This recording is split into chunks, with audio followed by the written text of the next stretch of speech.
Mic check, mic check, mic check, let's go! Tara na, magpe-paint kami ngayon sa Mandaluyong night shift, alright? Ngayong araw kasama ko si Kuya Jake at si Kuya Buboy. Papunta kami sa Mandaluyong, isa sa mga eskwelahan na pinipintahan ko. Dahil kailangan ko ng tulong, syempre sinama ko na yung mga masasaya kasama. Yo guys, punta na naman tayo. Gagi duman ng drive-thru.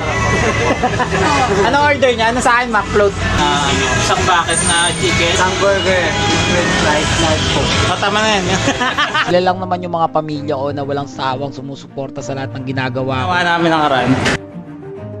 Ay po. Ginalingan mo. Sobrang saya ko dahil nakakasama ko na naman ulit sila sa project na kagaya nito.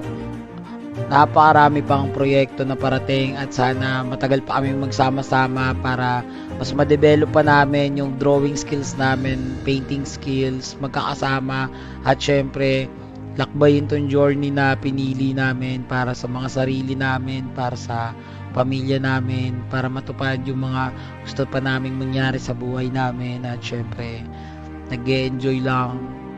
Sobrang dami naming mga pinaplano at mga proyektong parating, mga pagsasamahan, pagkakakitaan. Hanggang sa muli! Let's go! Tapos na, yan lang, ganyan lang guys. Okay. Okay na, tara na, uwi na.